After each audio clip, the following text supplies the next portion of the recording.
Encontrándonos todos presentes entonces, reanudamos la audiencia y seguimos con las alegaciones de clausura de la defensa del acusado, señor Orr. Muchas gracias, su señoría. Bueno, haciendo una especie como de resumen de los temas hasta ahora que hemos tocado respecto a la imputación de fraude del fisco, doña Blenda Hus Mayar. Bueno, ¿qué hemos referido, más bien dando los títulos nomás? Es que la remuneración de doña Blenda se encontraba dentro de los márgenes permitidos por la regulación aplicable a las asignaciones parlamentarias y específicamente al personal de apoyo. Un segundo punto que quisimos levantar o acreditar era que se prestaron íntegramente los servicios contratados a doña Blenda Hus Mayar en virtud de este contrato de trabajo en el periodo, estos 3 años que abarca el periodo de la imputación de fraude del fisco. ¿Ya? Un tercer punto que quisimos dilucidar es un aspecto más bien jurídico, pero a la vez amparado en la regulación documental y reglamentaria, o sea, contractual y reglamentaria aplicable al contrato de trabajo, es que no es efectivo que se requiera un cambio de función o mayor responsabilidades para proceder a acordar un aumento de la remuneración o el sueldo de doña Blenda Hus Mayar.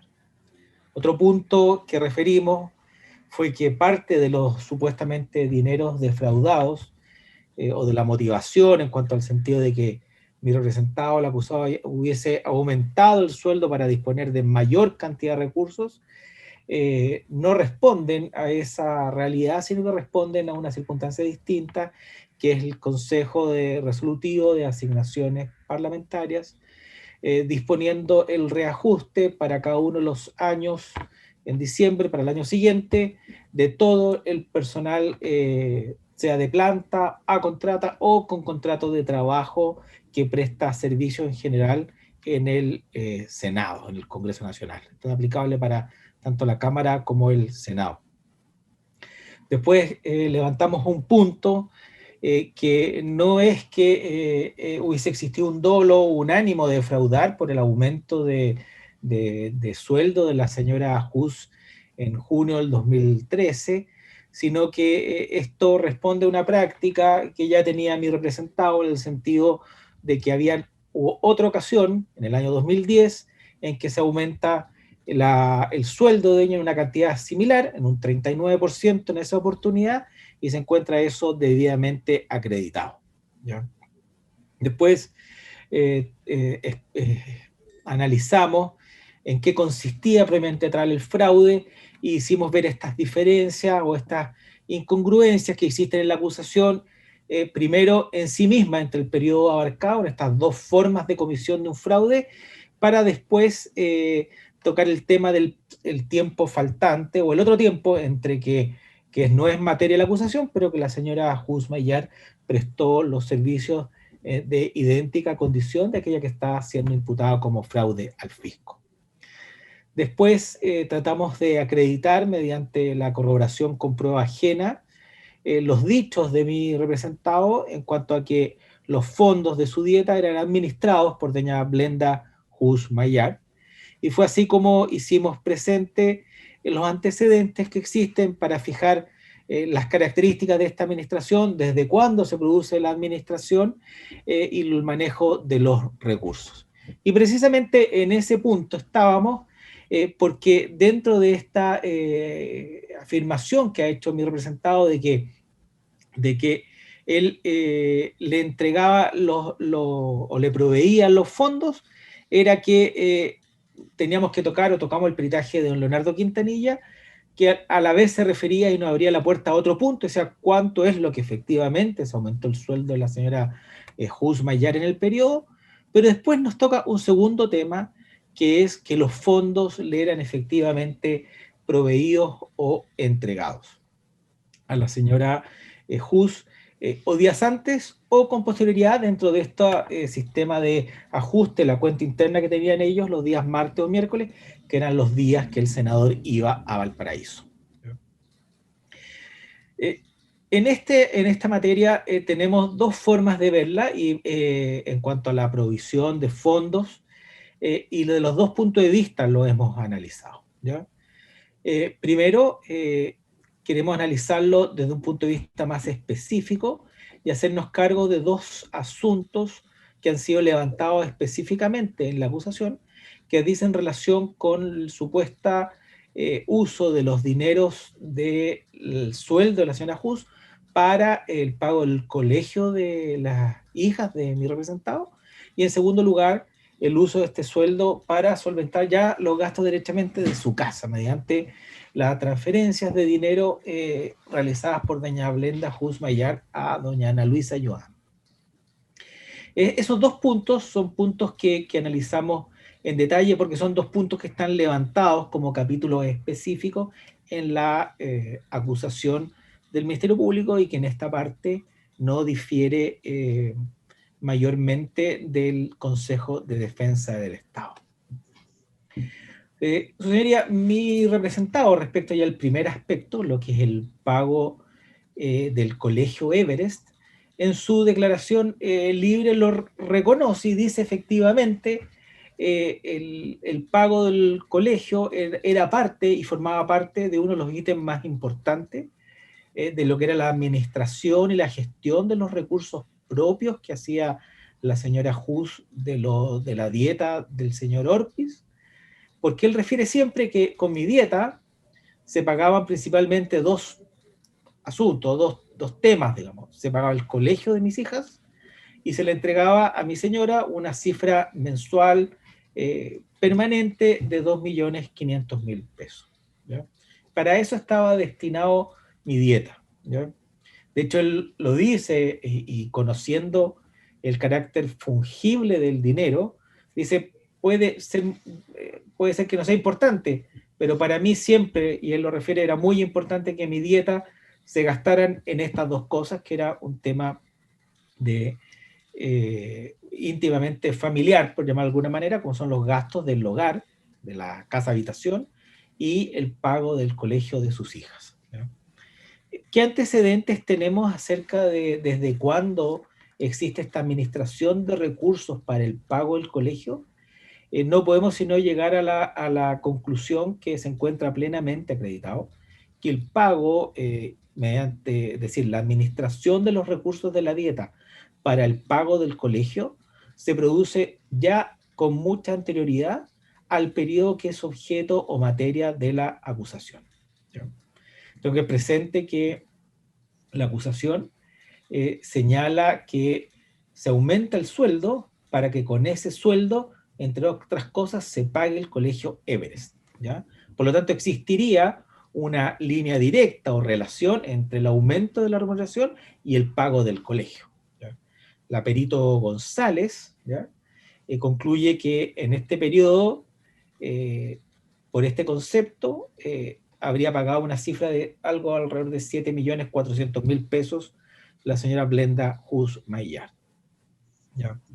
Lo que sostenemos como defensa es que antes del periodo de la acusación, desde el segundo semestre del año 2012 y hasta mayo del año 2013, ya existía o ya se había producido situaciones del todo similar en la versión o en la teoría del caso de la defensa, que es la administración de la dieta para el pago por parte de doña Blenda del colegio de sus hijas, de las hijas del señor Orpiz. ¿Ya?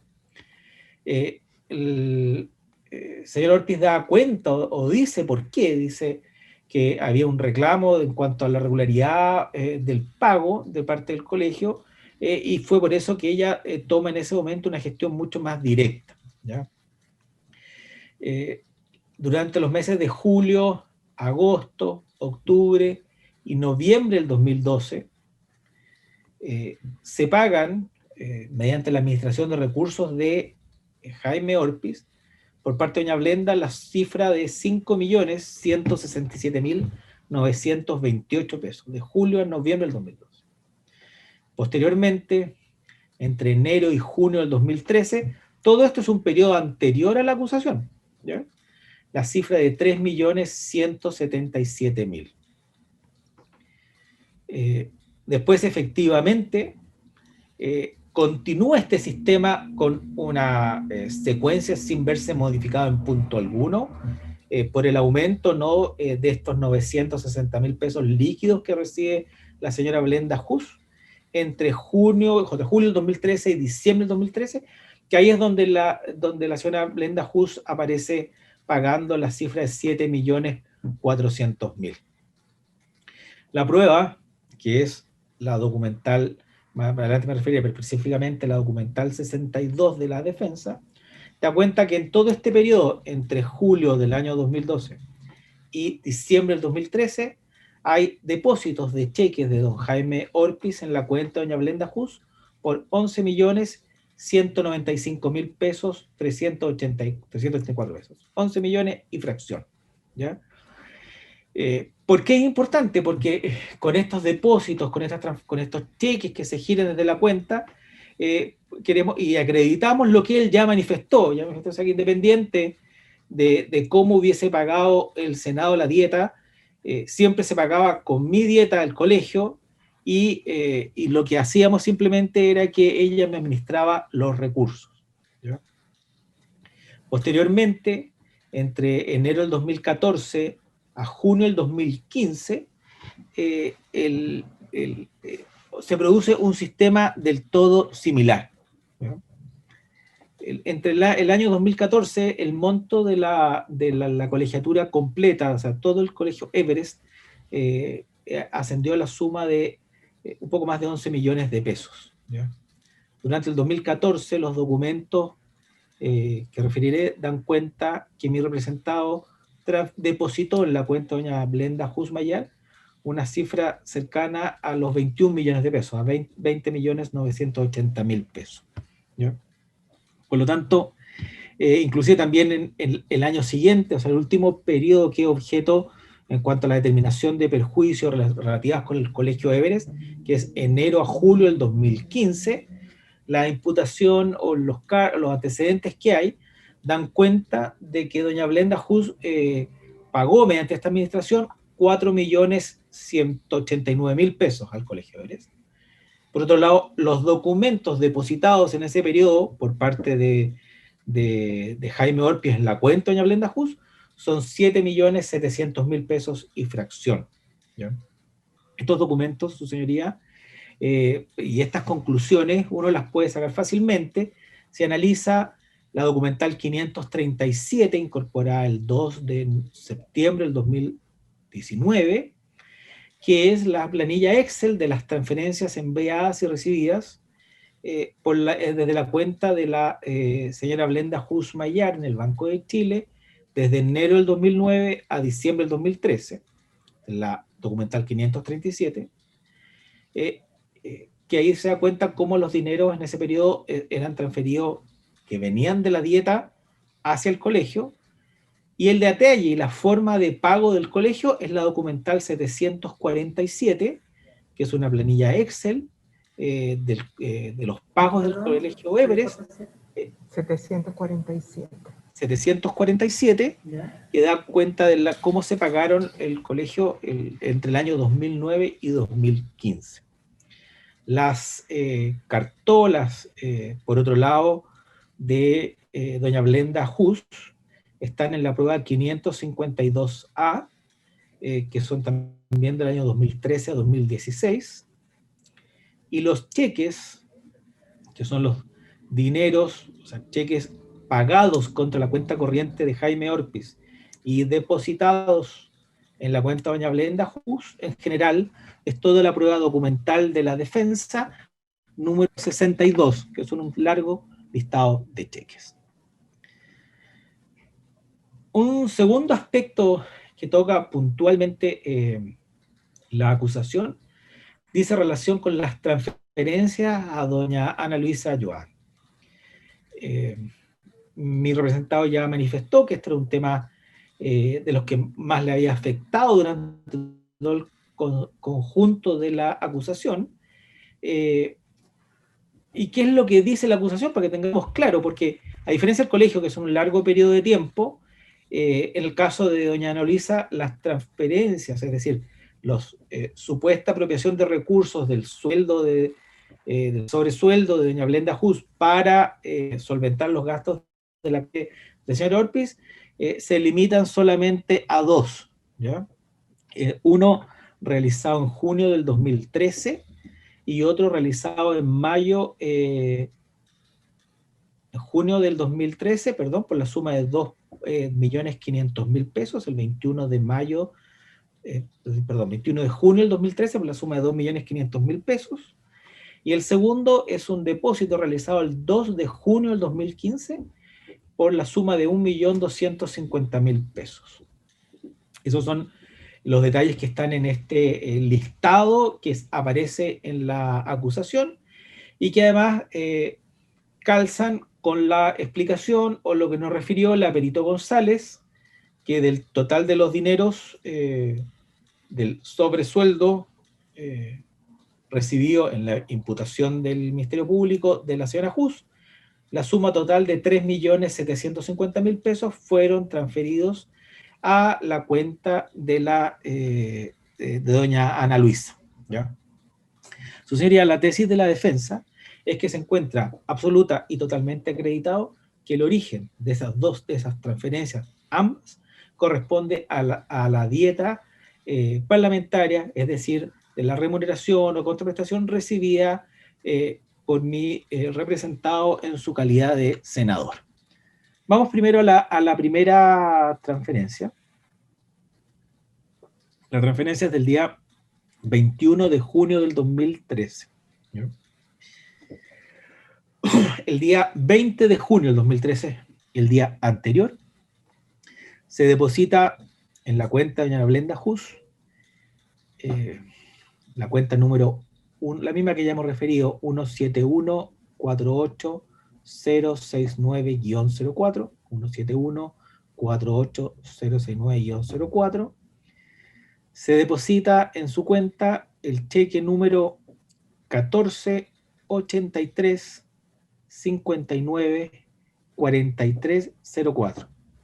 Lo repito, 1483-59-4304 por la suma de 4.182.145 pesos. 4.182.145 pesos. El cheque corresponde a la documental de la defensa 62 3 veces K, que fue incorporado el 19 de julio.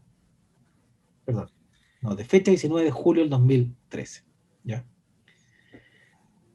Que ese cheque haya sido pagado contra la cuenta corriente Jaime Orpiz consta de la cartola 465, que corresponde a la documental común 465A3 romano, que es la cartola número 6 del año 2013, que acredita que se cobró este cheque por la cantidad de 4.182.145. Y a la vez el depósito, es decir, el ingreso o abono de esta suma en la cuenta de la señora Blenda Hus, aparece de su cartola del mismo mes, pero que corresponde a la documental 552, letra A. El segundo depósito fue realizado el 2 de junio del 2015, por la suma de 1.250.000 pesos. Me refiero a depósito, pero es, en general como es una transferencia que se hace de dinero. ¿Qué antecedentes tenemos respecto de dónde provienen los dineros o los fondos con los cuales se hace esta transferencia el 2 de junio del 2015? Mediante la documental 62 5 veces Z se acompañó el cheque número 5760-271, 5760-271, por la suma de 1.000.000 de pesos. Ese cheque aparece depositado en la cuenta corriente de doña Blenda Hus Mayer. Este es un cheque girado contra la cuenta corriente de Jaime Orpiz Buchón. Aparece depositado el día 27 de mayo del 2015. ¿Ya? Un segundo depósito, esta suma es por 1.000.000 de pesos, y un segundo depósito se hace el día 29 de mayo del 2015, ¿ya? en que se depositan un segundo cheque por la cifra de, o la suma de 634.464 pesos. Este cheque corresponde a la documental común 62 6 veces C. Por ende, tenemos, se transfieren el 2 de junio 1.250.000, el 27 de mayo se deposita 1.000.000 y el 29 de mayo se depositan 634.464. Absolutamente de acuerdo con lo explicado por mi representado, ¿ya? Se le proveían los fondos con anterioridad, a veces inclusive se hacían con posterioridad, se pagaba o se saldaba esta cuenta de acuerdo a las vicisitudes que iban ocurriendo cada uno de estos mes a mes, digamos, para hacerlo referencia en esta cuenta que llevaban ambos, entre la señora Hus y el señor Orpiz. Te podría preguntar por los acusadores si son efectivamente esos dineros, es decir, si los dineros que transfirió o depositó, mejor dicho, don Jaime en la cuenta de doña Blenda, son precisamente los dineros que después la señora Blenda utilizó para hacer las transferencias a doña Ana Luisa, ¿ya? Podría ocurrir que entre la fecha del depósito, del cheque y de la transferencia existiera otro gasto, ¿ya? U otro movimiento bancario, de tal manera que podría sostenerse que esos fondos fueron para otra cosa. La verdad, su señoría, es que basta ver las cartolas de doña Blenda Hus de junio del 2013 y junio del 2015 para descartar que ello no ocurre, ¿ya? Entre el depósito de los 4.182.000 en junio del 2013 y la transferencia a la señora Ana Luisa de los 2.500.000, no hay ningún movimiento bancario, ¿ya? Simplemente se entregan los recursos para su gestión, para su administración, opera esto que nosotros hemos llamado cuenta corriente. No es que el señor Orpiz le preste la plata a la señora Hus para que ella después se la transfiera a la señora Ana Luisa, no, sino que simplemente se administran los recursos dentro de esto que hemos probado, al menos que viene desde el año 2009. Y el segundo hito, digamos, específicamente levantado en la acusación en el mes de junio del año 2015, esto está en la página 93 del auto de apertura, no hay ninguna movimiento tampoco. Es decir, son exactamente los mismos dineros, ¿ya? Por lo tanto, concluyendo este capítulo, y más bien particular, porque la acusación nos lleva a lo particular en estos dos temas, que son Colegio Everest y transferencia a doña Ana Luisa Joan, estimamos que los antecedentes demuestran con claridad que la tesis de la defensa fáctica se encuentra debidamente corroborada con los antecedentes ajenos o externos que han sido referidos. Pero vamos ahora a lo global, ¿ya? Vamos ahora a lo global porque nosotros sostuvimos, y esa es tanto en el alegato de apertura como posteriormente cuando mi representado expone en su declaración libre o espontánea, que las cuentas corrientes bancarias de doña Blenda Hus Mayar, durante el periodo de tiempo que es materia de la acusación, recibieron fondos de terceros, ¿no? ¿Qué prueba tenemos para acreditar esos hechos? ¿No? Este fue uno de los puntos, el segundo punto, que tenía que exponer o hacerse cargo el perito Quintanilla, ¿ya?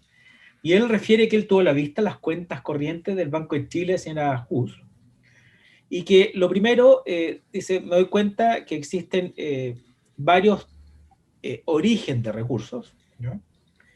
Además, él tuvo a la vista el desafuero, donde Llámala a Daniela para que después no estés como... Katrina, estás con el audio abierto. Sí. Como No, decía, está perdonada, siga nomás. Perdón. Sí. Como decía, él dice un primer punto, estaba en el desafuero, estaba en la carpeta de investigación, dice, hay dineros de doña Carolina Gacitúa que en ese periodo llegaron a la cuenta de doña Blenda Just. Estamos hablando del periodo que es materia de la imputación a doña Blenda Just, ¿ya? Y él los cuantifica, dice, son 10.216.000 pesos. Hay otros ingresos que corresponden a doña María Viviana Quirós por 759.000 pesos. Y hay otro ítem que son unos comuneros que le llama él, que son distintas personas que aparecen depositando dineros en la cuenta de la señora Blenda Just por 7.866.000 pesos. Todo esto en el periodo. Y después agrega y dice, pero también aparecen en este periodo depósitos del señor Orpiz por la suma de 35.822.000 pesos. ¿Ya? La verdad, su señoría, es que, y en esto me hago cargo de la crítica de este peritaje, aunque elimináramos mentalmente el peritaje, están los cheques, ¿ya? Y al menos la prueba documental de la defensa 62 da cuenta de esta existencia de dineros de parte desde la cuenta de Jaime Orpiz a la cuenta de doña Blenda Just Mayar, ¿ya? Entonces presente que los dineros siempre correspondían a los de la dieta, ¿ya? En este periodo. Siguiendo, señoría, ¿qué antecedentes tenemos de esta materia? ¿Ya? Respecto de los dineros de doña Carolina Gacitúa, no solamente el señor Quintanilla llegó a esa misma conclusión, sino que también la propia Carolina Gacitúa lo reconoce, ¿ya? Ella refiere cómo en periodo de tiempo, y fue bastante larga su exposición, y mes por mes la fueron llevando para aclarar, en definitiva, o le exhibieron las comprobantes de depósito que tenía, donde ella colocaba estas BH, en fondo Blenda Just, para efecto de identificar a dónde habían ido los recursos, ¿ya? También la perito señora González, en su peritaje, da cuenta de este hecho, ¿ya? Da cuenta de este hecho y refiere expresamente que sí, que efectivamente en ese periodo se producen los ingresos desde la señora Carolina Gacitúa hacia la cuenta de doña Blenda Just Mayar. Respecto de los depósitos o transferencias de los comuneros, en línea con lo que refirió mi representado en su declaración, da cuenta de la existencia de estos comuneros, de don Alejandro García Huidobro, don Osvaldo Orques y don Gonzalo Uriarte, y tenemos en las cuentas corrientes de la señora Blenda transferencias donde consta el origen y aparece don Alejandro García Huidobro, por ejemplo, en la documental común, y aquí voy a dar ejemplos solamente porque no se trata de reproducir en mi alegato de clausura toda la prueba. En la documental común 552 letra A, por ejemplo, 26 de agosto del 2014, 158.000 pesos. Ese es el Excel con las transferencias recibidas, es bastante fácil de determinar porque están con los nombres, por lo tanto identificamos al señor García Huidobro. 23 del 11 del 2014, 200.000. 29 del 12 del 2014, 125.000. 16 de diciembre del 2014, 338.000. 15 de enero del 2015, 125.000. 6 de marzo del 2015, 500.000. Respecto de don Osvaldo Elkers, también tenemos exactamente una situación similar en esta cartola de transferencia, en el folio 119, con fecha 28 de julio del 2014, 289.000. Con fecha 7 de julio del 2014, 185.000. Con fecha 10 de agosto del 2014, 185.000. Con fecha 1 de septiembre del 2014, 135.000. Es decir, su señoría, existen claramente antecedentes concretos externos que dan cuenta de que en esta cuenta pasaron dineros no solamente de la señora Hus, sino que dineros también de estos comuneros. En cuanto a los depósitos o transferencias que hizo mi representado, ya me he referido a los mismos, son estas cifras que ha referido el perito señor Quintanilla, que entre junio del 2013 y julio del 2015 pudo constatar que se giraron cheques, se pagaron contra la cuenta corriente del señor Orpiz y se depositaron en la cuenta corriente de la señora Hus Mayar por 35.822.000 pesos. Él da cuenta que son 79 las operaciones que pudo constatar. Que se pagaron contra la cuenta del señor Orpiz, consta de la documental común 465A2, A, número 2 romano, y a la vez, al otro lado de la vereda, digamos, el otro lado del espejo, los depósitos constan en la cuenta corriente doña Blenda Hus Mayar, que corresponde a la documental 522, letra A. El detalle de los cheques de su señoría son aquellos que hemos referido en la documental y que están incorporados documental de la defensa número 62. Tratamos en su momento de hacer una incorporación cronológica. El primer documento corresponde al ya referido 62 3 veces K, este cheque 4979616 del 19 de julio del 2013. Y el último, que corresponde a la documental 62 6 veces E, 62 6 veces E, que es el cheque número 5781328, de fecha 2 de julio del 2015. ¿Ya? Un punto importante acerca de los dineros de Jaime Orpiz Fuchón, de su dieta, administrados en la cuenta de doña Blenda Hus Mayar, es lo que nos refiere la perito señora González, ¿ya? Y aquí su señoría, recuerdo la intervención que tuvo doña María Inés, en el fondo, sobre esta materia, porque efectivamente la perito señora González primero nos señala cuál fue el encargo, ¿ya? Y dice, mire, mi encargo era determinar los dineros que habían recibido los asesores y la secretaria, como primer punto. Y como segundo punto, dice, determinar cuáles fueron los movimientos, cuáles fueron las transferencias que hicieron la secretaria y los asesores de esos dineros. Y después entra en un punto, ella misma en su explicación, dice, pero había que tener cuidado para que no se produjera la duplicidad de los montos. ¿Ya? ¿Qué significaba esto? Si una asesora había, en la tesis de la defensa, cometió una malversación, y esa malversación, ese dinero iba a la cuenta de doña Blenda Hus, había que depurarlo. Ese fue el término que ella utilizó, la depuración, para evitar que cuando después doña Blenda Hus volviese a gastar ese recurso, se contara dos veces. ¿Ya? Y la pregunta fue específica y al punto. ¿Solo se depuraron los dineros de doña Carolina Casitúa? Sí, fue la respuesta. O sea, ¿qué significa? Que la perito González no hizo lo que nosotros hemos tratado de hacer como defensa, es depurar de la cuenta de doña Blenda Hus los dineros de la dieta de don Jaime Orpiz Fuchón. No lo hizo simplemente porque ese no fue el trabajo encomendado, ¿ya? Parece evidente, pero eso trae como consecuencia lo que nos encontramos ahora, ¿ya?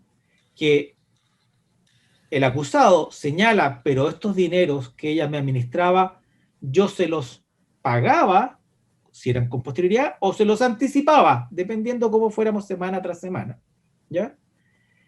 Y eso consta con los cheques que yo giré en este periodo posterior a agosto del 2012, en que el Senado cambia el sistema y ya la dieta no podía ser cobrada por caja mediante un cheque al portador, sino que era depositada en mi cuenta, con lo cual nos obligó a cambiar el sistema y ya yo no, ya Blenda no iba y retiraba el cheque y lo cobraba, sino que yo les dejaba un cheque cuando nos reuníamos los martes o los miércoles.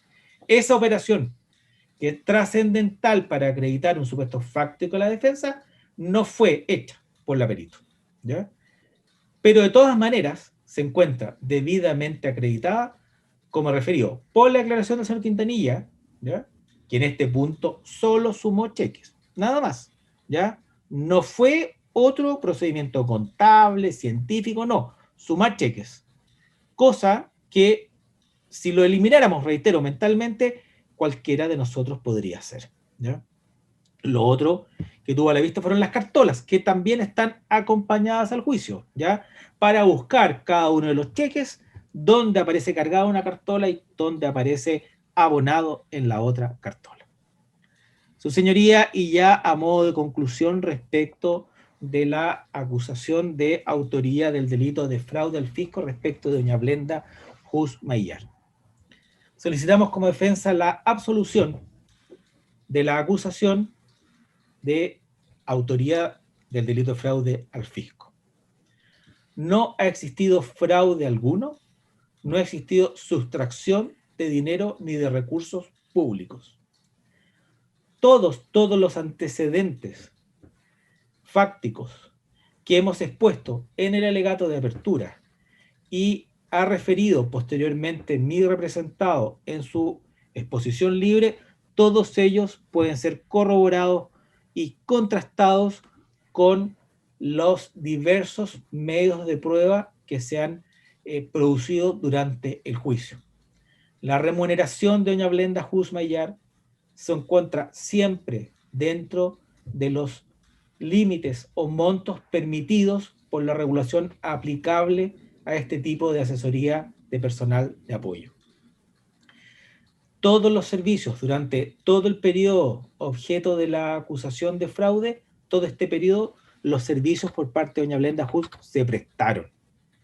No es efectiva jurídicamente, porque así no es la regla aplicable a las normas de derecho del Código del Trabajo, que para aumentar una remuneración yo tenga que cambiar de función, ¿ya? Además, como hemos referido, parte de lo que se nos dice que fueron las conductas para aumentar y poner mayor, o sea, y poder disponer de mayor cantidad de recursos, no son sino concreciones de una resolución del ente que está llamado a regular esta materia, como es el Consejo Resolutivo, que fija las reajustes del personal de apoyo para cada uno de estos diciembre para el año siguiente. Reitero también, señoría, en esto, otro antecedente muy importante, que la remuneración de doña Blenda Hus Maillard, sí, efectivamente, se elevó un 62%, ¿ya? Pero se toma también los reajustes cuando se llega a ese porcentaje. Pero unos años antes, el 2010, se había elevado en un 39%. Ya en esa época era una de las mejores secretarias pagadas del Senado y nunca se ha sostenido o se ha dicho que entre el año 2010 y 2013 mi representado cometió delitos de fraude alguno en el supuesto que ha referido el acusador. No existe en este caso fraude al fisco. Entre julio del 2015 y mayo del 2016, es decir, el último periodo que abarca en el hecho que debemos inferir por la tabla de los meses del perjuicio, no obstante que el texto de la acusación no lo dice precisamente, en esos meses no se ha podido acreditar ninguna conducta de apropiación por parte de mi representado en la tesis del Ministerio Público. O sea, ni siquiera probó que esos dineros hubiesen sido para algún gasto de mi representado. Y respecto del otro periodo, del periodo que va desde el año de junio del 2013 a junio del 2015, que están en este listado, lo que hemos acreditado como defensa en línea con lo que expusimos en la apertura y en la exposición libre, es que entre ambos existían no mutuos, sino que una gestión, una administración de parte de la dieta realizada ya desde mucho tiempo antes por parte de doña Blenda Hus Mayar. Administración que se demuestra, entre otras cosas, con estos dos ítems particulares que son materia de la acusación. Es decir, como ya antes de junio del 2013, por lo menos un año antes, se estaban administrando los recursos para pagar el colegio Everest, y como en los dos casos específicos de las transferencias de doña Ana Luisa, Joan, mi representado entregó los fondos con anterioridad, es decir, los transfirió a la cuenta de la señora Hus para que, como él dijo, ella procediera del modo que sabía. Ella sabía lo que tenía que hacer. Ya no tenía que haber una instrucción, simplemente ese era el dinero que tenía que ir para su casa habitación. Se encuentra acreditado, por último, en este punto, que entre junio del 2013 y junio del 2015, el monto total de los dineros transferidos mediante depósitos de cheques de su cuenta corriente a la cuenta corriente de la señora Hus Mayar en 79 oportunidades fue la cifra de 75.822.000 pesos y fracción. Su señoría, entre las dos tesis fácticas que están acá corriendo, que se aumentó el sueldo para disponer, y por otro lado, que no es sino la concreción de la continuación de una administración y gestión de la dieta, la prueba rendida creemos que está más acorde con la tesis de la defensa. Y de todas maneras, la prueba y los antecedentes aportados por el Ministerio Público no superan o no llegan más allá de la duda razonable. Y específicamente por un déficit en el modo en que se fue elaborada y luego rendida la prueba, y específicamente en cuanto a esta decisión de no acreditar y de que su perito, la señora González, nadie más se refiere a esta materia, salvo el señor Quintanilla, no hiciera la depuración de los dineros del señor Orpiz, con lo cual se hubiese demostrado claramente el error en la imputación formulada por el ministerio, por los acusadores, mejor dicho. Su señoría, por último, petición subsidiaria sobre esta materia, ¿ya? Para el caso que se estime que nos encontramos ante un ilícito, ¿ya? Solicito, desde luego, que se les califique como malversación con reintegro, malversación de caudales públicos con reintegro, ¿ya? Ya me remito a lo ya referido respecto al reintegro en general, cuando me hice cargo del fraude al fisco, y hago presente que todo el reintegro referido a las imputaciones respecto a la señora Blenda Hus Mayar fue realizado en junio del 2014, mientras se encontraba mi representado privado de libertad en el anexo Capitán Llave. Por lo tanto, y además ese monto corresponde exactamente a lo que en ese momento era, que después fue idéntico en la acusación, el monto referido en la investigación, en UTM, es decir, reajustado. Por lo tanto, no puede caber duda que en este caso nos encontramos frente a en esta hipótesis subsidiaria, frente a un reintegro oportuno y completo. Con esto, señoría, pongo término a los alegatos en lo que dice relación con el capítulo de fraude al fisco. Si me permite un minuto, señoría, para buscar el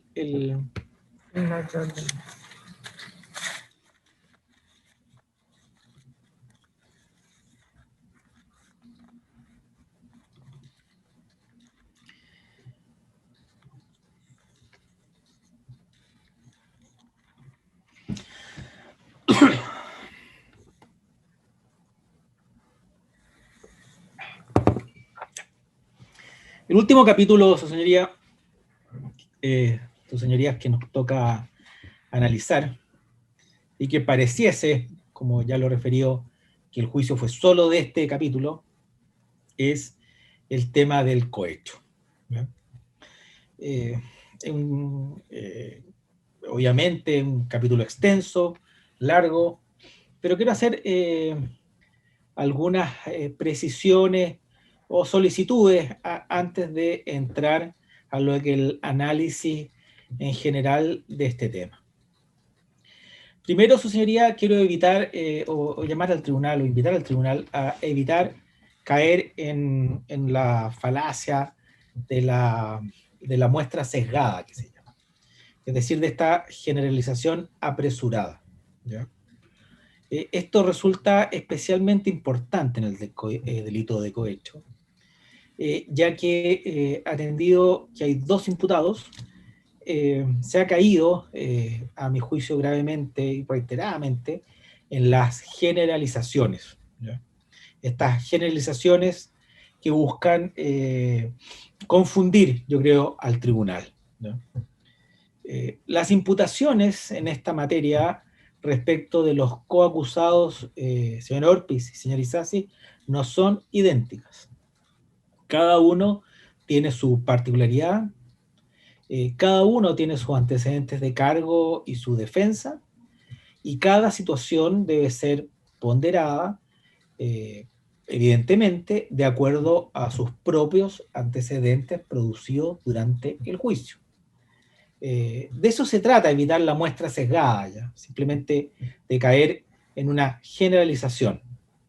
A tal punto ha sido esto evidente que si no hubiésemos estado durante este largo tiempo en el juicio, yo hubiese creído razonablemente que mi representado tenía un asesor que se llamaba Michel Campillay, ¿ya? U otro que se llamaba Ramón Pino, ¿ya? Y una serie de otras circunstancias que se producen como una mezcla de las acusaciones fácticas y también jurídicas respecto de cada uno de los acusados. Se trata como que de nivelar la carga utilizando o echando mano a los antecedentes del otro, de tal manera de poder atacar al conjunto. ¿Ya? Por lo tanto, solicito tener y como defensa evitar esa generalización. ¿Y por qué esto es importante, su señoría? Porque resulta absolutamente plausible que la suerte de ambos acusados no sea idéntica. Puede ser, y es absolutamente legítimo, plausible, es posible, que el tribunal tome decisiones distintas de cada uno de los acusados. No porque se condene al señor Orpiz, se tiene que condenar a la señora Isasi, o al revés, no porque se condene a la señora Isasi, tenga que necesariamente seguir igual suerte el señor Orpiz. En la misma línea, pero en otro nivel de imputación, se encuentra la situación de Corpesca. ¿No? Lo mismo, su señoría. No porque a nosotros o a algunos de los acusados de cohecho se nos condene necesariamente, tiene que ser condenada a Corpesca. Acá reitero, su señoría, y no repito, pero reitero, solicito que se tenga presente todo lo dicho acerca de la reiterada argumentación del condenado Francisco Mujica Ortúzar, ¿ya? No se han acreditado los detalles de la condena, ni por delito tributario, ni por delito de cohecho, ¿ya? No voy a entrar en el detalle de qué se acreditó o no se acreditó y de quién era la carga y la prueba, pero eso es un hecho indiscutido, ¿ya? Lo único que sabemos es que se le condenó. No sabemos ni siquiera si fue por ambos cohechos, por un cohecho, por 81 cohechos en el caso del señor Orpiz, ¿ya? No tenemos claridad, ¿ya? La indeterminación en ese punto es absoluta y por lo tanto, al igual como la suerte puede ser distinta para cada uno de los acusados, solicito que no se tomen en cuenta estas alegaciones referidas por parte de los acusadores.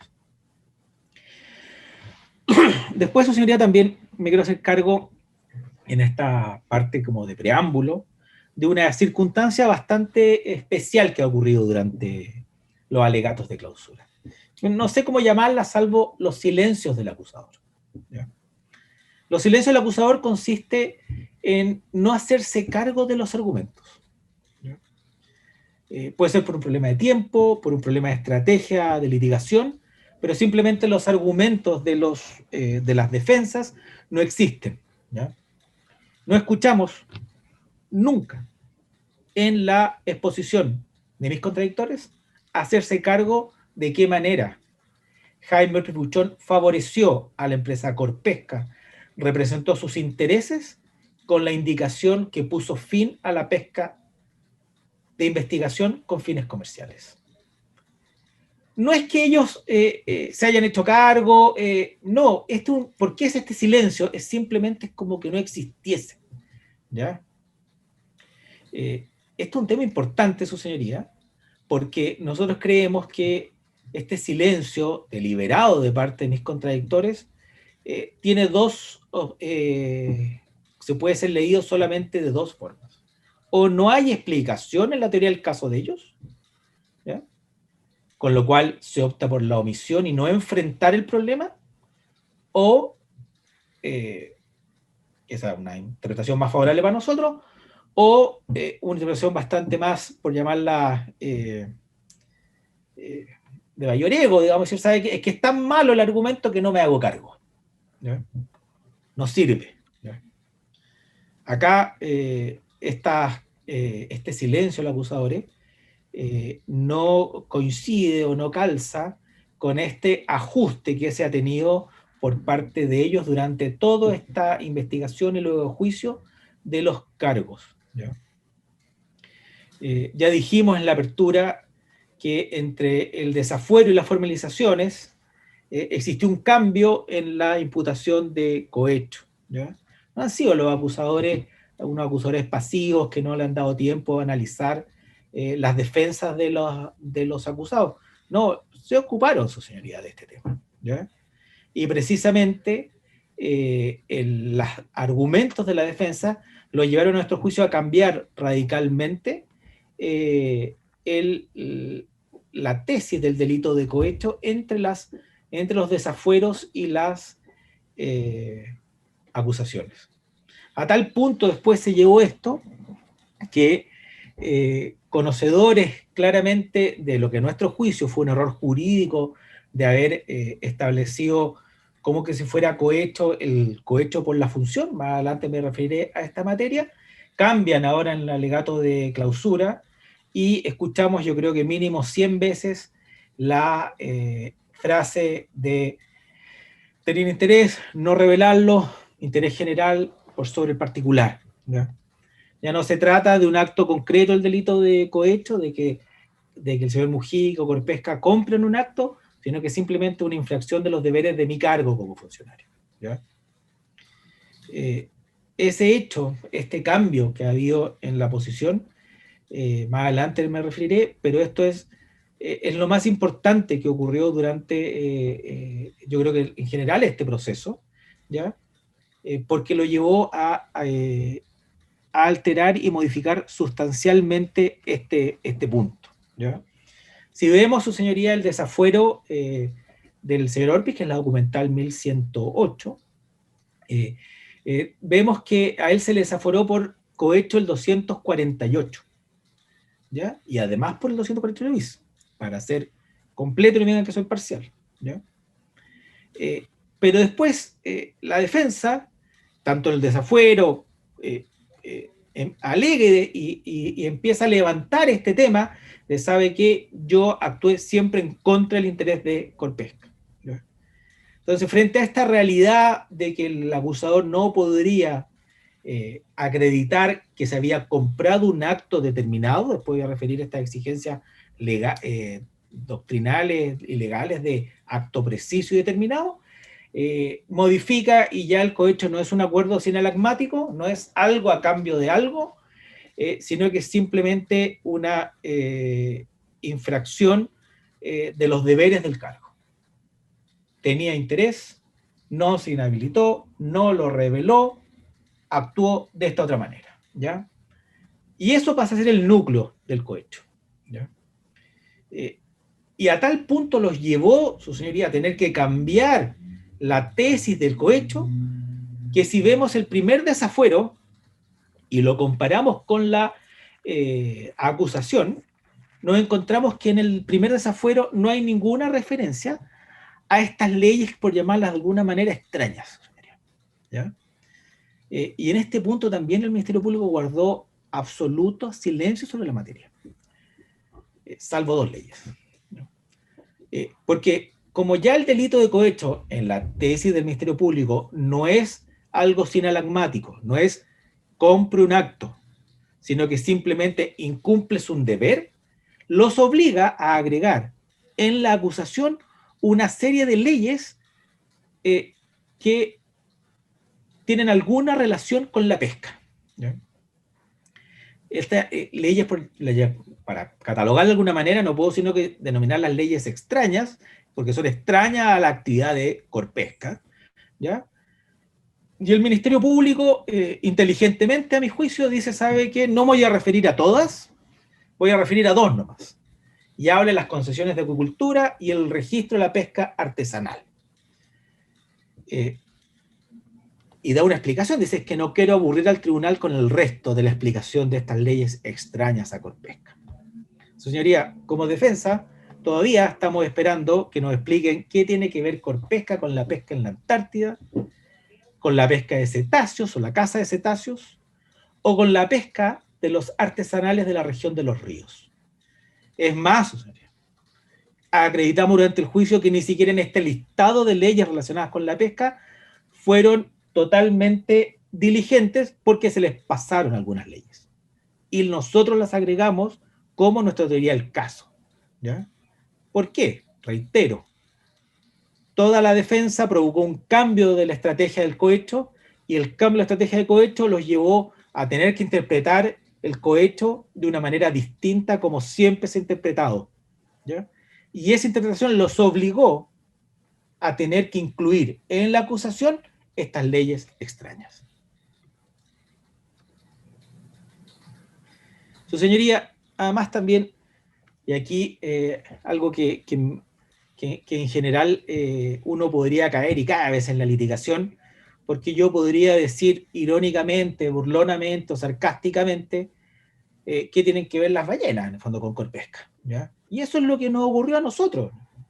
¿Ya?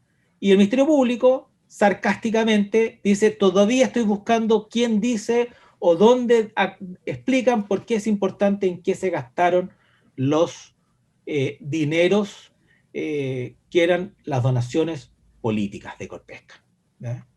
Yo creo que ese tono irónico que fue utilizado por el Ministerio Público no le resta, o sea, perdón, no apoya en nada y es más bien un sinsentido frente a la seriedad que en general creo que merece el análisis de este juicio, los alegatos de clausura, y además no están en línea lo que, por lo menos como defensa, hemos sido durante ya 6 años, yo creo que tenemos la defensa, o 5 años por lo menos la defensa del señor Orpiz, en que hemos tratado, al menos dentro de lo que podemos, de tener una defensa seria, ¿ya? Nunca burlona ni sarcástica. Otro tema, su señoría, que quiero hacer presente y que a nuestro juicio es una forma distinta de la generalización. Dijimos que la generalización se había utilizado para tratar de arreglar la carga entre uno y otro de los acusados.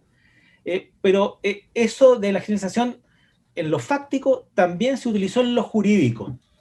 ¿Ya? Y en lo jurídico, ¿en qué se demostró, cómo se pudo ver esta generalización? Es que se citaron legislaciones posteriores para ser aplicables en hechos anteriores. ¿Ya? Todos sabemos el principio de legalidad qué significa. ¿Ya? Pero cuando estos hechos ocurren durante un largo periodo de tiempo, en normas, en instituciones que tienen alta regulación, se produce este hecho, ¿ya? De que la legislación se ha ido cambiando, ¿ya? Va mutando a lo largo del tiempo. Y por lo tanto, sea por un error de ese momento o por una razón deliberada, nosotros creemos que más bien es por error, se han citado legislaciones que no son aplicables al día que ocurrieron los hechos. Me haré cargo, su señoría, después con mayor detalle, pero doy 3 ejemplos ahora, solamente en este capítulo de introducción que estamos haciendo al delito de cohecho. Por ejemplo, todos sabemos lo que se ha llamado el affaire Contraloría, o el asunto Contraloría, ¿ya?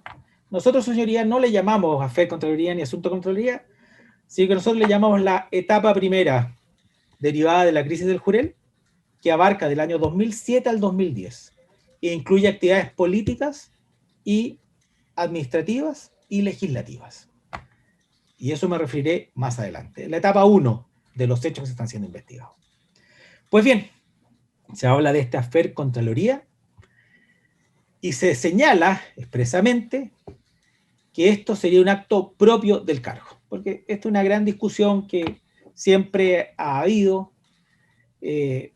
si la presentación que hace la Contraloría es o no un acto propio del cargo, atendido el elemento normativo del tipo que establece el artículo 248.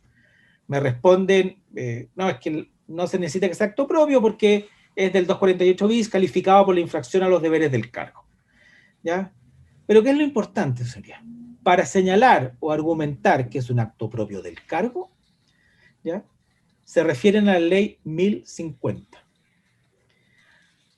La presentación en la Contraloría fue hecha en 1050. junio, la ley 1050 se refiere, ¿ya?, que regula la actividad parlamentaria. Esa ley se trató en la comisión mixta en noviembre del año 2009. Es decir, meses después de la presentación en la Contraloría, que fue en mayo del 2009. Esa ley se publicó recién en julio del 2010. Es decir, para calificar si esa presentación es o no un acto propio del cargo, se invoca una legislación de un año después de la presentación. ¿Ya? A eso es lo que me refiero con que en esta generalización, de hecho, también hubo una generalización jurídica, el uso de normativa posterior para tratar de entender, calificar o normativizar actos ocurridos con anterioridad. Un caso evidente es el caso del concepto del interés. ¿Ya? ¿Tenía o no tenía interés mi representado en las materias pesqueras en general? Se usa como criterio para determinar si tenía interés la legislación que está vigente del año 2015 en adelante, muy posterior a los hechos en materia de la acusación. De todas estas materias me haré cargo posteriormente, señoría. Y si esto no fuese suficiente, la esencia misma del cohecho, la esencia misma de lo que estamos ahora analizando, se utilizan los criterios de la ley 21.121 de noviembre del 2018, de qué manera se interpreta por analogía el artículo 248 bis vigente a la época de los hechos, de tal manera de que pueda, con esa interpretación amplia, analógica, en perjuicio del acusado, caber lo que es la nueva tipificación del delito de cohecho, establecida desde noviembre del 2018 en adelante por la ley 21.121. Cerrados estos puntos previos, su señoría, ¿qué es lo que dijimos en el alegato de apertura? ¿Ya? En el alegato de apertura fuimos radicales porque ofrecimos algo que en general podía estimarse difícil. Dice, acreditaremos, y a la vez mis contradictores no podrán acreditar, que Jaime Orpiz solicitó donaciones políticas a cambio de ejecutar un acto propio del cargo o un acto con infracción a los deberes del cargo. ¿Ya? O sea, para el futuro. También acreditaremos, dijimos, que nunca Francisco Mujica Ortúzar ofreció al senador un beneficio económico a cambio de ejecutar un acto propio del cargo. También dijimos que no se acreditaría que el senador ejecutó u omitió un acto propio del cargo por solicitud o en favor de Corpesca. Y también dijimos que no se podría acreditar que existía un acuerdo entre donante y donatario, entre Francisco Mujica y Jaime Orpiz, para que él representara los intereses de Corpesca o ejecutar algún acto propio del cargo en el sentido determinado por Corpesca. ¿Qué dijimos? Dijimos que acreditaríamos durante el juicio que lo que hubo fue una solicitud al gerente de Corpesca, al igual como se había hecho con otras empresas, de financiamiento para la campaña senatorial del año 2009. Me remito en este punto a lo ya referido y explicado en el delito tributario, acerca de las otras empresas a las cuales mi representado solicitó financiamiento para su campaña de reelección del año 2009.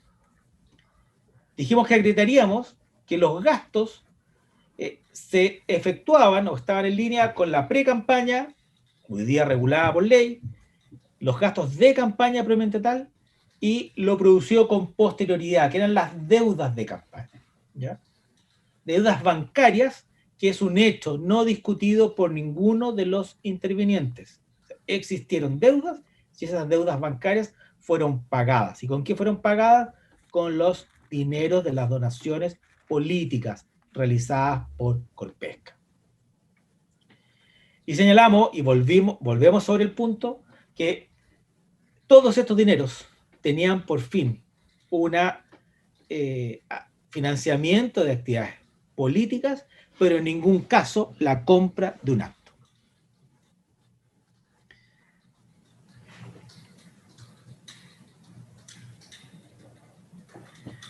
Sostuvimos, y en esto, su señoría, estábamos en línea con el voto de minoría que se dictó a propósito del desafuero por el delito de cohecho respecto de mi representado, en que sobre la base de una serie de conjeturas y suposiciones, se sostiene que se vendió por parte de Jaime Ortiz Fuchón a Francisco Mujica Ortúzar su calidad de senador para representar los intereses de Corpesca, para estar a su disposición.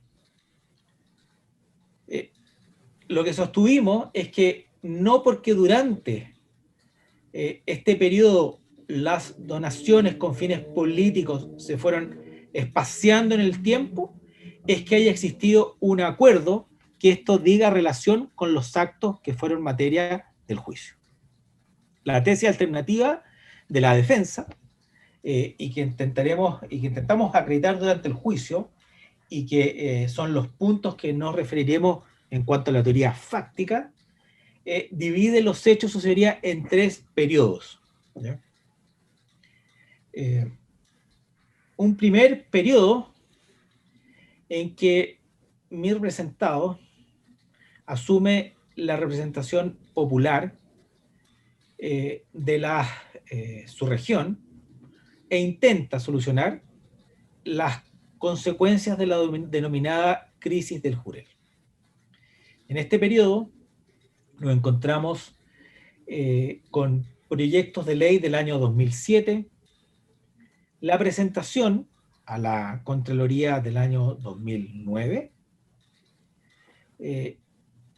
el año 2010, la tramitación y presentación junto con el senador Rossi de una indicación a la ley 20.485, y también en este periodo nos encontramos con la designación, apoyando la propuesta de la presidenta Bachelet en ese momento, la designación como miembros del Consejo Nacional de Pesca de los señores Merino y Pulido, en sus calidades de ex decanos o rectores de las universidades de su región.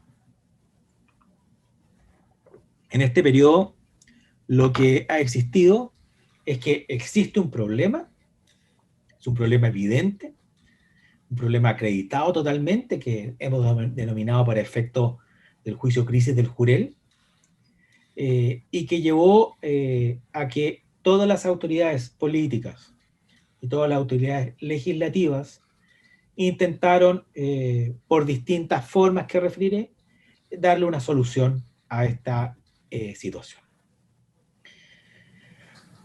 Ya sabemos, porque así se acreditó durante el juicio, que él nunca tuvo solución a la crisis del jurel, ¿ya? La verdad es que no hay jurel, y Corpesca tuvo que cerrar una planta, Tocopilla, ¿ya? Por lo tanto, en ese momento cesa esta unidad de pareceres entre todas las autoridades políticas y administrativas, y viene un segundo periodo que se caracteriza más bien por actividades legislativas, que ocurre durante los años 2010 y 2011. Que recordar que el primer periodo es del 2007 al 2010, y el segundo periodo es 2010 y 2011. Este periodo, su señoría, se caracteriza, sin lugar a dudas, por solo actuaciones como senador en el Senado, y todas ellas, todas, sin excepción, se caracterizan por que fueron evidentemente realizadas en perjuicio de Corpesca S.A. Es decir, lo que la acusación señala que fue la compra de un senador para que estuviese a su disposición, se traduce en este periodo del 2010 y 2011 en actuaciones concretas y acreditadas absolutamente en sentido contrario. La ley de pesca de investigación, la ley de descarte de las especies hidrobiológicas y la adscripción de Chile al Tratado de la ORP Pacífico Sur son actos concretos producidos en este tiempo que demuestran que en ningún caso mi representado se encontraba a disposición para representar los intereses de Corpesca en el Senado. Ese es el segundo periodo de tiempo. Primero 2007 a 2010 y el segundo entre el 2010 y el 2011. El 2011, la segunda parte del 2011 y el 2012 está el tercer periodo para un correcto análisis de lo que ocurrió, que están todos los hechos relacionados con la ley larga de pesca, ¿ya? O por todos conocida como ley Longueira. En ese periodo tenemos que no participa de la mesa pesquera, tenemos cómo se encuentra acreditado que el Ejecutivo, colegislador, invita a todos los actores políticos a negociar la ley de pesca antes de su presentación al Congreso. Tenemos cómo él se retira voluntariamente de la Comisión de Pesca e Intereses Marítimos, como el representado se retira de la Comisión de Pesca e Intereses Marítimos del Senado, como no presenta ninguna indicación, inclusive existe duda si le llegó o no le llegó la conocida indicación del artículo 143 y 143 bis, ¿ya? Y tenemos acreditado que todas sus actuaciones como legislador van en línea con el voto suyo en pro de un acuerdo político. Acuerdo político que existen detalles de cómo se fue concretando, quiénes participaron, qué materias estaban incluidas, qué día o qué época se produjo ese acuerdo político para sacar adelante la modificación a la ley larga de pesca, ¿ya? ¿Cómo votó en la ley larga de pesca? Es absolutamente ajeno al parecer que podía tener los ejecutivos de Asimnor y Corpesca acerca de lo que le convenía o no le convenía a la industria del norte acerca de una materia específica.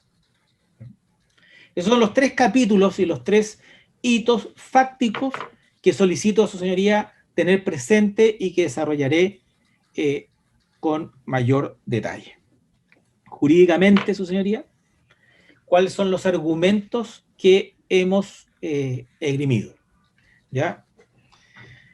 Lo principal, su señoría, es que, y así lo esperamos desarrollar, es que lo central del delito de cohecho sea bajo la forma del 248 o 248 bis.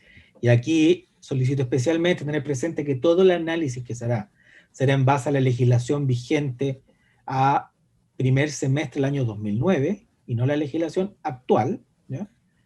Lo central en este delito de cohecho, al menos en esa descripción típica, es el pago y por lo tanto la entrega de un beneficio a cambio de algo, ¿ya? No es, y este es el punto que quiero y espero poder explicar bien, no es la infracción a los deberes del cargo el núcleo del tipo de cohecho. La diferencia entre el 248 y el 248 bis es que el 248 bis es una forma calificada de cohecho. Una forma calificada porque si hay infracción a los deberes del cargo, se pasa al 248. Bajo la forma genérica calificada o la forma segunda, que era para cometer delitos, otros delitos de otros funcionarios. ¿Ya? Para cometer delitos, perdón. ¿Ya? Por lo tanto, lo común al delito base de cohecho no es y nunca ha sido en la legislación vigente del primer semestre del 2009 la infracción a los deberes del cargo. Es esta relación sinalagmática, una propuesta, y con ello hay consumación, para hacer o no hacer algo a cambio de un beneficio económico. ¿Ya? No es que yo reciba un financiamiento político, que ello implique que infrinjo normas de probidad y que por ende de inmediato estoy en el artículo 248 bis. No es eso el cohecho. El cohecho es este acuerdo entre una propuesta, que basta en ese caso, o una propuesta aceptada sobre algo concreto, sobre algo específico, un acto u una omisión, ¿ya? A cambio de un beneficio económico. Se compra al funcionario, se compra el acto. No es que solamente el funcionario infringe un deber propio o no del cargo. En tercer lugar, su señoría, este acto, este acuerdo sobre lo que se trata, este acuerdo ilícito, como dice la doctrina, debe ser determinado, ¿ya? Ya lo refiere el profesor Kinse-Miller en su voto de minoría, voy a hacer más adelante, me voy a hacer cargo del tema, en que este no es un delito permanente, su señoría, ¿ya? No solamente no es un delito permanente, sino que requiere una precisión acerca del acto, ¿ya? No es estar a su disposición. Eso es en la legislación del 2018 en adelante, cohecho por el cargo, cohecho por la función, ¿ya? En la legislación del año 2009, el cohecho está relacionado con un acto determinado, ¿ya? Referiré más adelante a la doctrina, como dice, a tal punto es evidente esto, que pareciera que este elemento ni siquiera lo trata la doctrina, ¿ya?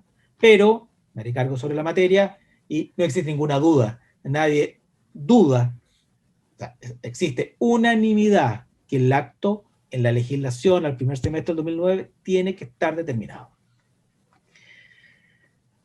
Cuarto elemento del delito de cohecho es que tiene que tratarse de un acto propio del cargo, o actos, si no son propios del cargo, tienen que ser con infracción a los deberes del cargo, para que nos encontremos en alguno de los dos supuestos del cohecho simple o cohecho calificado, ¿ya? Solo si hay una infracción del deber del cargo, se produce la calificación. Quinto punto, señoría, respecto al derecho, y esto es, yo creo, el mayor sinsentido que se ha producido en el análisis jurídico. Es que esa infracción a los deberes del cargo tiene que ser distinto al beneficio.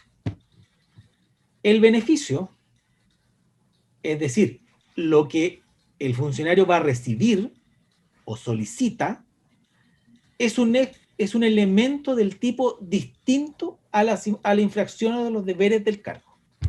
La ley en el artículo 148 bis los separa totalmente, ¿ya? No es la infracción del cargo el beneficio. En la tesis del Ministerio Público, todo se circunscribe al beneficio. porque si tengo beneficio, tengo interés. Y si tengo interés, no comuniqué mi interés, debí inhabilitarme, infringí el deber del cargo. Y se olvida que el tipo penal exige que sean dos cosas distintas, ¿ya? No puede ser el beneficio lo mismo que las infracciones a los deberes del cargo. Su señoría, ahora ya tengo que entrar al análisis de cada uno de los elementos del delito de cohecho. No sé si quedan 5 minutos. ¿Se me permite quedar hasta acá? Bueno, no habría inconveniente en que ya casi siendo la hora de término de la audiencia, continúe el día de mañana. Solo recordarle, señor defensor, que nosotros estamos tomando nota de todos y cada uno de los puntos que usted está exponiendo, por lo que realmente no es necesario que vuelva a repetirlo insistentemente. Esto no se lo digo en perjuicio de su exposición ni de intervenir en su modo de efectuar la clausura y ni vulnerando sus derechos de ninguna manera, solamente para los efectos de ir avanzando, digamos, y además de evitarnos también esta jueza el tomar nota duplicada de los argumentos. Ojalá que lo entienda, es, como le digo, solamente hacerle presente esa circunstancia. Sí, señoría, así lo entiendo, por supuesto que no en ningún caso me siento limitado a mi ejercicio de la defensa, ni mucho menos, y le agradezco la aclaración. Listo, entonces terminamos la audiencia por el día de hoy, reanudamos mañana a las 9 de la mañana. Que tengan buenas tardes. Buenas tardes, señoría. Buenas tardes a todos. Buenas Hasta mañana. tardes a todos. Buenas tardes. Que estén bien. Buenas tardes.